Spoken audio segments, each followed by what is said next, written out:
Howdy, and welcome to another episode of Untold Tales from This Side of Nowhere. I'm your host, Connor Jones, and this morning I am joined by my son, William. William is our youngest. He's just turned 1 year old, and I think he's excited to be on the podcast. He woke up pretty early to be here, so if he pitches in from time to time, or you can hear some toys being played with in the background, that's just part of being a dad who podcasts. So, before I get started, I'd like to tell you about this week's sponsor. We're sponsored by Basins Market, located in Basin, Wyoming. Basins Market is your destination for groceries, fresh produce, and the best meat department in the Bighorn Basin. Come in and sample their wide selection of products Monday through Saturday from 7 a.m. to 8 p.m. and Sundays from 9 a.m. to 8 p.m. We're also sponsored by the Wyoming Welcome Program. The folks at the Wyoming Welcome Program distribute both welcome baskets and table talk brochures that get the word out to newcomers to the Bighorn Basin and restaurant goers about our local businesses. The Wyoming Welcome Baskets carry promotional offers and coupons, and the Table Talk brochures, in addition to advertisements, carry things that diners like to read, like jokes, information about Wyoming, and the month's holidays. So, if you're interested in joining either of these programs, go ahead and contact Haley at HALEYJ@WyomingWelcome.com. And now, the podcast. Track season is in full swing in the Bighorn Basin, and yesterday, the Powell Cubs from the middle school went up to Laurel, Montana. We crossed state lines for a track meet, and I'm the throwing coach for our team. So I joined our athletes and other coaches in Laurel, Montana for probably the largest meet held anywhere in the Rocky Mountain West this weekend.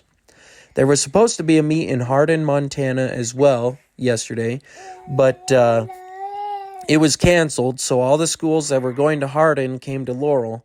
There were 31 schools and more than 1,500 athletes.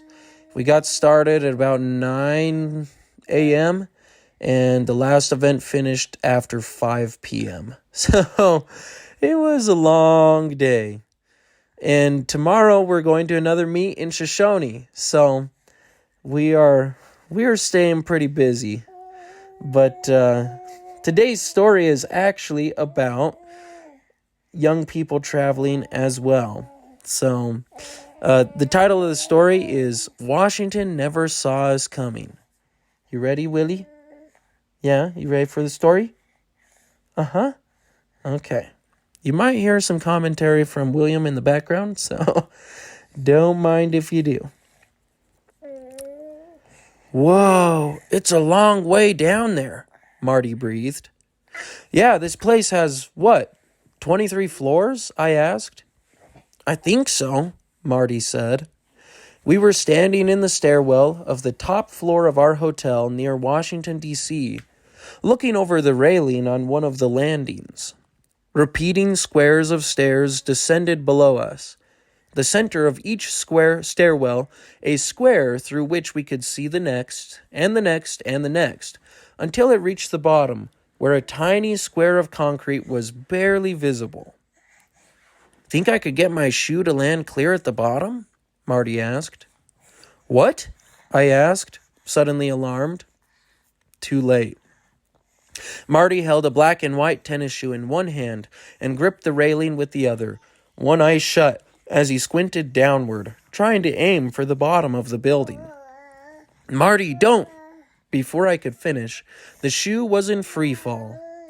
It went from being a shoe to a tiny speck within seconds, and much to Marty's displeasure and my dismay, it did not in fact follow a straight path to the bottom, but curved inward somewhere around the 14th floor, at which point it landed in a stairwell with an audible smack. "Marty!" I hissed, trying to sound stern, but unable to hold back a grin. "That was awesome!" Marty cried. His voice echoed off the ample concrete surfaces in the stairwell and came back to our ears again and again. Just then, the door to the landing opened behind us with a bang, and both of us jumped, fully expecting some sort of hotel security guard to appear. We shouldn't have worried. My cousin Jim and my twin brother Fred emerged, grins on both their faces. They wore jeans and t-shirts, as did Marty and I, but they had all four of their shoes, which could no longer be said of us. "We've been looking for you guys everywhere," Jim said. "What are you doing?" Fred asked, curiosity evident in his voice. Marty grinned like a used car salesman and said, "This building is huge. My shoe fell for like 10 seconds before it landed." "Your shoe?"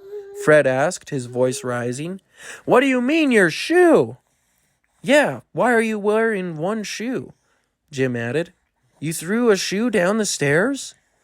"Yes, and it could have killed someone," I blurted out. "Nah, I wouldn't have killed anyone," Marty said dismissively. "Well, it definitely could have hurt them pretty bad," I retorted.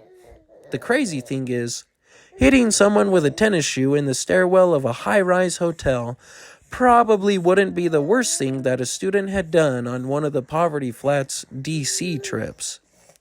Every year, Mr. Washington, the government teacher, would take the graduating class from Poverty Flats on a trip to Washington, D.C. during March when the local college had their spring break. The timing of the trip allowed seniors who were taking college classes to go without missing any class. Since the rest of the school continued with their school during the trip, students were doubly excited to go. Not only did they get to spend a week or more traveling to the East Coast and the nation's capital, but they also missed a full week of classes. We couldn't think of anything better, at least until now. It was only the second day of our trip, and we were staying in a hotel near the capital with plans to begin touring national monuments the next day. It was only the first day of our trip, and we were staying in a hotel near the capital with plans to begin touring national monuments the next day. Mr. Washington had given us the evening to recover from the flight from Billings to D.C., and we were making the most of it in the best way a bunch of 17 and 18-year-old guys from a one-horse town in Wyoming could think of. "Well, we'd better get your shoe back," Jim said. "What if someone comes into the stairwell and picks it up? You don't have another pair of shoes with you, do you?" Marty's grin was suddenly replaced by a look of thoughtful concern. "Well, no, actually, I don't." Marty suddenly lunged forward, sprinting down the stairs. His feet pounded on the concrete as he descended. Bam, bam, bam, bam, wham! Bam, bam, bam, bam, wham! We could tell he was jumping the last several steps in each flight because his footsteps had a slight pause after each set of 5 or so, followed by the sound of him slamming down on the landing. Jim, Fred, and I peered over the railing to watch Marty's progress. We could just see his left hand and shoulder as he descended one flight of stairs after another. Before long, the echo of his footsteps had faded, and Marty was barely visible below us. Then, as suddenly as it began, the sound of Marty's footsteps stopped. There, 100 feet down, a little black speck was suddenly waving back and forth in the tiny square that outlined a landing. "Looks like he found it," Jim chuckled. "Who are you calling?" Fred asked me. The phone rang in my ear as I waited for the call to connect. "I'm calling Marty," I replied. "I want him to stay down there. I've got some ketchup packets in my pocket I think would actually make it to the bottom." As it turned out, the ketchup packets did in fact make it to the first floor, at least on the 3rd or 4th try. One even punched a hole through a sheet of newspaper Marty and Jim held open down on the 5th floor. Hey, you're only 17 once, you know. Aside from dropping objects down the stairwells, we didn't get into much trouble on the DC trip. The good behavior of the students is probably a large factor in the schools being able to continue with the trip, in addition to generous donations from businesses and members of the community. That isn't to say the trip was without some major hiccups, though. I'll never forget the morning we left our hotel bright and early for a day of sightseeing and monument tours, dressed in warm clothing for the chilly March morning air. Our class consisted of only 15 students, which was about average for Poverty Flats, and with the addition of Mr. Washington and a few chaperones, the group included just under 20 people. Jim, Fred, Marty, and I chatted while we walked, excited by the prospect of another day in the nation's capital. Would we see more airplanes? The Vietnam Memorial? Tour the Lincoln Memorial? Mr. Washington strode out in front of the group, purpose in his step. He devoted hours of time to planning the itinerary for these trips, and I'm sure he lost nearly as many hours of sleep. Having traveled to Washington dozens of times, he could have easily worked as a tour guide rather than a high school teacher, but the stress of one trip per year was probably plenty. This morning would further highlight the fact that it is impossible to plan for everything.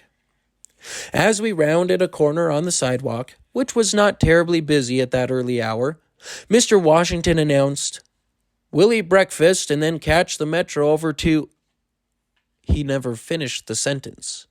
Like a buck deer coming face to face with a bear, Mr. Washington stopped dead in his tracks. I bumped into the back of the person in front of me and nearly knocked them over. "What's going on? Why'd we stop?" someone said. "Ow, don't step on me," another voice complained. In front of us, Mr. Washington was speechless. His face, which almost always sported a ready grin, was contorted in disbelief. How? But where?" he spluttered, throwing up his hands. "We were going to eat here like 4 times," he wailed. "Mr. Washington, what's wrong?" Mrs. Dawes asked. "The McDonald's we were going to have breakfast at, it's gone," Mr. Washington said, pointing. There, on the other side of the street, where the golden arches apparently once stood, was nothing but an enormous hole in the ground. A chain-link fence kept pedestrians from walking headfirst into the hole, and a sign announced that G&K Construction was in charge of the project, which, according to another sign, was funded by the First Bank of Washington.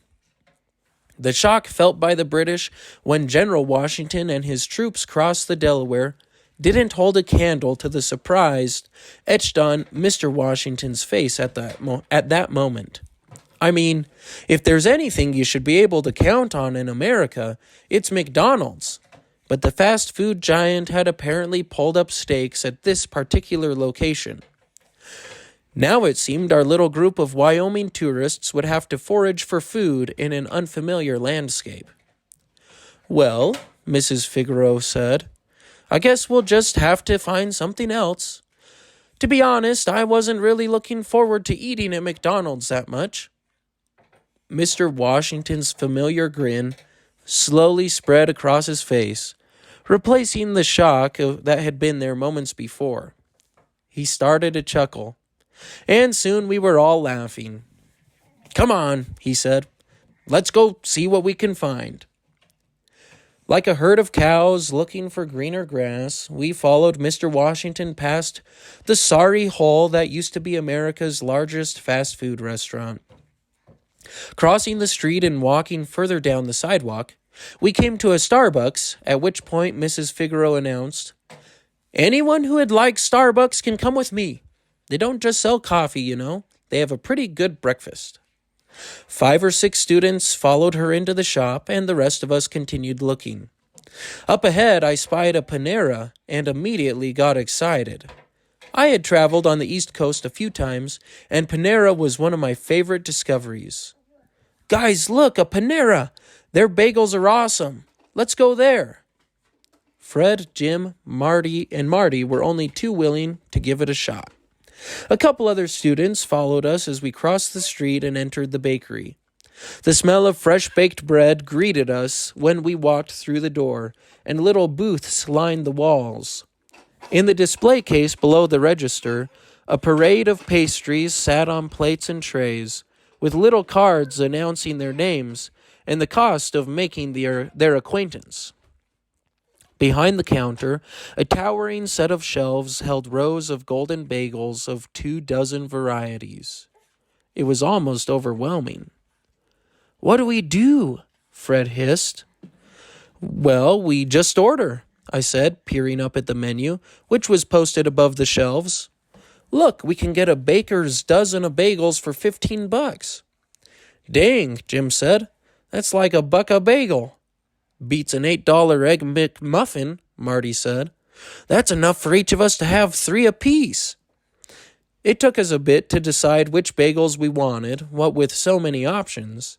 But soon we were seated at a table, happier than porcupines in a pea patch, spreading cream cheese on bagels and sampling our purchases. "These aren't bad at all," Jim said around a mouthful of a cinnamon raisin bagel. "I'm almost glad that McDonald's wasn't there." "Yeah, me too," I agreed, lathering peanut butter on a whole grain bagel. "I wonder what they got to eat at Starbucks," Fred wondered aloud. "I've been there once," I said. "They had a lot of pastries and stuff. It was pretty expensive. With what we spent on breakfast, we'll be able to buy a pretty nice lunch," Marty said, taking a bite. "I wonder where we're going for lunch," Jim said. "Let me look at the itinerary." He rummaged in the backpack he was carrying for the printed sheet Mr. Washington had distributed to each of us on the first night at the hotel, not long after our stairwell shenanigans. He flipped a page, scanned down the next one, and then stopped. A bark of laughter erupted from him. "Dude, your mouth was full," Marty whined, brushing some half-chewed bagel off the table. "What's so funny anyway?" Jim shook his head and grinned. We're doing the Smithsonian's this afternoon," he said. "Yeah, and," Marty said. "You'll never guess what restaurant is in the Air and Space Museum," he said. "What?" I asked. "McDonald's," Jim grinned. Now we were all smiling. "Let's hope that one's not a hole in the ground," Fred laughed. Our time in Washington, D.C. over the next several days went quickly. The days were packed, and Mr. Washington made sure we made the most of every minute. We saw several of the Smithsonian's, the Holocaust Museum, visited the monuments for World War I, World War II, Vietnam, Korea, and Iwo Jima. We stood on the steps of the Lincoln Memorial and stared up at the heights of the Washington Monument. At the White House, we stood at the fences surrounding the lawn and tried to get a decent picture. In front of the Federal Reserve, Mr. Washington instructed each of us to hold up a dollar bill. "You have more money in your hand than there is in that entire building," Mr. Washington told us. "The U.S. debt is over $18 trillion. Looking back at the huge marble building, it felt pretty good to be wealthier than the entire U.S. government. One of the most impactful mornings of the trip had to be Arlington Cemetery, where we watched the changing of the guard at the tomb of the unknown soldier. A soldier in a crisp uniform marched exactly 21 steps before turning to face the tomb for 21 seconds, turned, and waited another 21 seconds before repeating the process in the other direction. A clock couldn't have moved with more precision. We looked over row upon row of white markers. Yes, buddy. Uh-huh. What's up? I'm talking about Arlington Cemetery. Yeah. Uh-huh. Yes. Yes, you can. Yep. After a bit, okay? Let me finish. We looked over row of white. Uh-huh. Well, no, that's Dad's computer. Yep. Uh-huh. I'm almost done. Can you let me finish? Yeah? Then we can play? We looked over row upon row of white markers and marveled at the tremendous sacrifice of countless men and women. To say our week and some in Washington, D.C. made an impression on us would be an understatement. When our stay was finally coming to an end, it was time to board our flight out of JFK. Yes, it's an airport. Yep.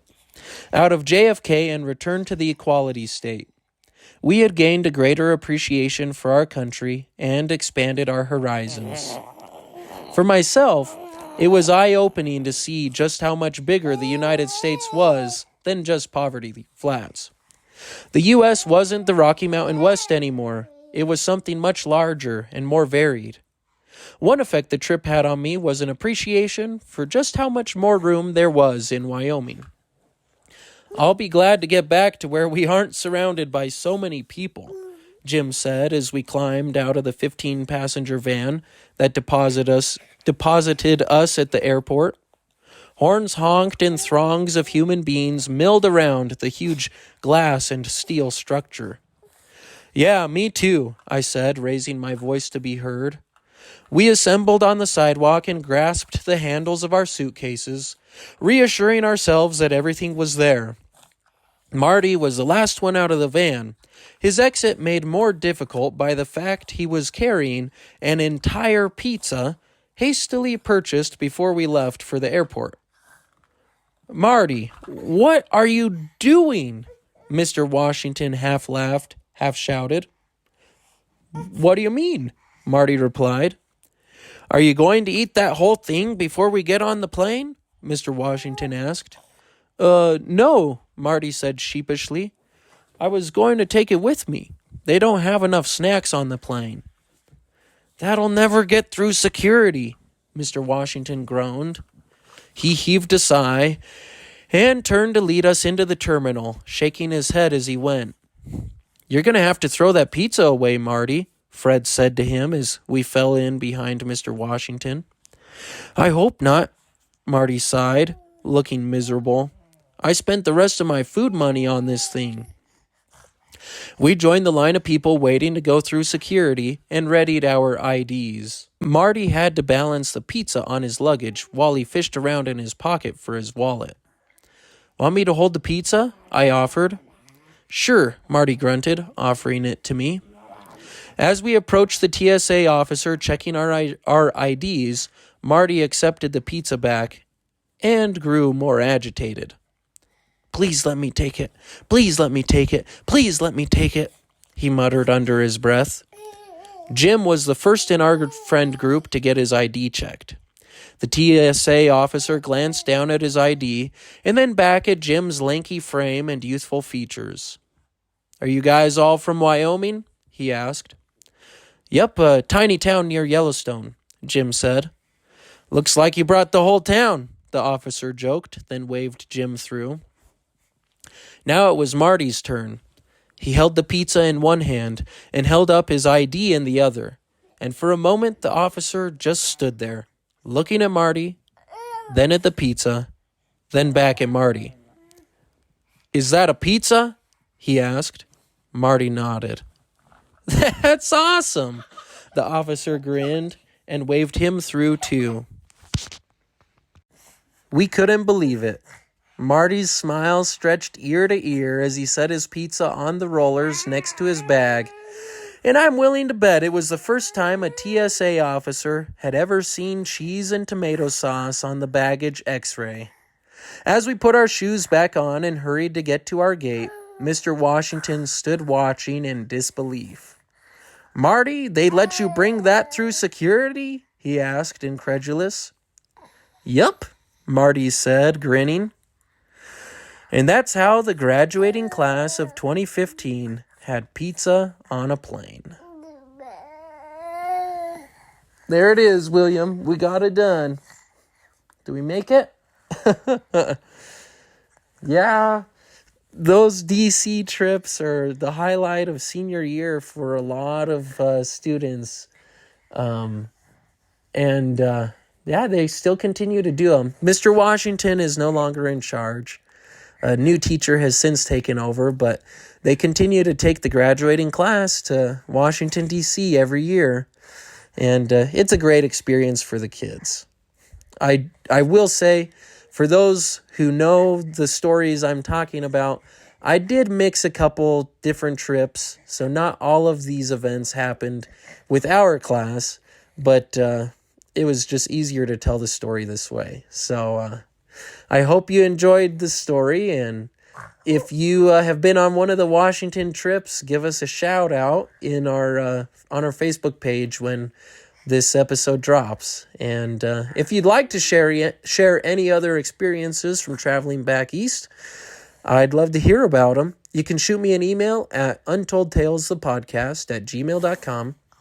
And as always, this has been another episode of Untold Tales from this side of nowhere, where we work twice as hard for half as much and still find time for the important things, like fishing.